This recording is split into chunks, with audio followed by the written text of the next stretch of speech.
The premise of the game Spiritfarer is one that immediately intrigued me. It was such a cool idea for Thunder Lotus to make a game where the playable character is the person who ferries spirits to the afterlife. As would be expected from any media that explores the boundary between life and death, there's a deeper narrative involved that unfolds as the story progresses. Spiritfarers in particular caught me by surprise, but in a good way, because it's not just about the spirit's journey, but the Spiritfarers as well. This video will contain significant spoilers for the game, by the way. The story begins with the protagonist Stella taking on the role of Spiritfarer from Charon, whose depiction in this game I thought was well implemented. This transfer of power to a character who is seemingly mortal does leave the player wondering, however subconsciously, why the immortal Charon could no longer be Spiritfarer and why the role has fallen onto Stella in particular. There becomes much more to wonder about when multiple of the various spirits who can be brought onto Stella's boat recognize her, with two of them being her relatives. I loved the concept of the Everdoor, how it appears to be shaped like a circle with its reflection in the water. The moments where Stella ferries each individual spirit to the Everdoor when they're ready to pass on are inevitably very emotional.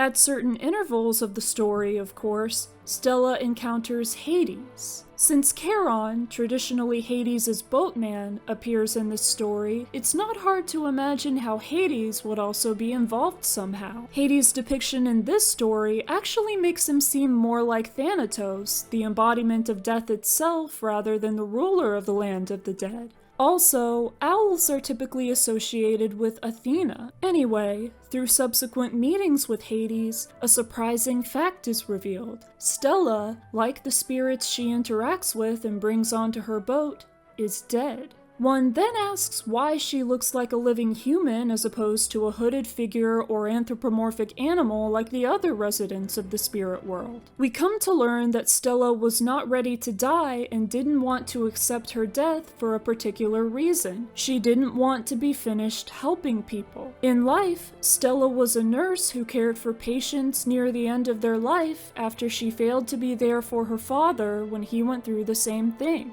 The various locations in the game's world take clear inspiration from specific places in the real world which it turns out Stella had lived or visited, like France, Toronto, and Japan. It's been suggested that the entirety of the game's world may simply be a manifestation of Stella's psyche. If that is the case, how much of it is real? Is it Stella's personal purgatory, or one that multiple spirits pass through as they learn to let go of life and pass on to the afterlife permanently? If everything is from Stella's own mind, are any of the spirits she encounters actually the souls of people she knew in real life, or just figments of them? In either case, what about the many spirits which Stella does not take onto her boat, and the countless others who die in the living world every day? Other aspects of the story and gameplay are easier to figure out. Stella doesn't encounter the spirit of her father because she wasn't with him at the end of his life like she was for all the other spirits. We don't get to see what's beyond the Everdoor, either when taking other spirits there or when Stella goes there herself, because we're not meant to know what comes after death before our own time comes. Atul leaves the ship without being taken to the Everdoor because it reflects how he disappeared and was never found in the living world. Here's my interpretation of the story. The purgatory-like world that Stella sails through is a legitimate plane of existence, just like the true afterlife beyond the Everdoor. The spirits that Stella takes onto her boat, which died before her in real life, are actually there and only feel ready to make the final journey when Stella comes for them. The spirits who don't come onto the boat are similarly not ready to make the final journey when Stella meets them. When Stella died, Hades describes her as having answered his call, which probably means he could sense her continued desire to help others at the end of their lives and allowed her to do so once she arrived in the world of the game. As for why Charon passed on the role of Spiritfarer, it was probably never meant to be the same person doing it for all eternity, even a seemingly immortal entity like him. Perhaps both Charon and Hades believed that someone who knew what it was like to be mortal would be better at helping spirits fulfill their final requests. Once Stella moves on through the Everdoor herself, there would seemingly need to be a replacement Spiritfarer, even though we never see Stella pass on the role directly like Charon does to her. Perhaps the next Spiritfarer could be Buck because he doesn't go to the Everdoor, or even that one spirit at Overbrook who thinks they're the real Spiritfarer. I think Buck would at least take care of the plants and livestock left on the boat.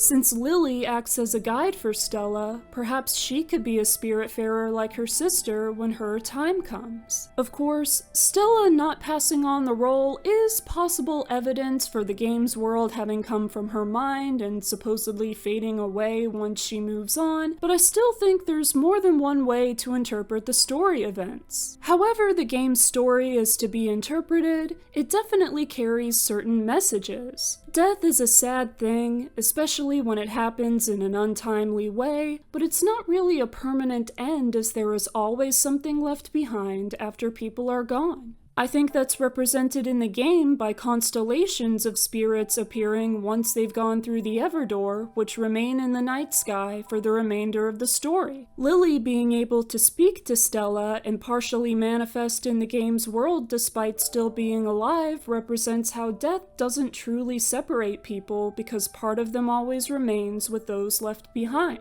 This applies not only to the living who are left behind when someone dies, but also the dead who in turn leave behind living people whose time hasn't come yet. If there really is life after death, maybe that's what it's like. It seems that the game's developers definitely have experience with death given the list of names of people who have passed on in the game's end credits. During the time when I was playing through the game, my cat of 16 years passed away. Losing loved ones is hard, and we all have our own ways of coping with it. Spiritfarer isn't just about death, it's about life as well, and how the two give each other meaning.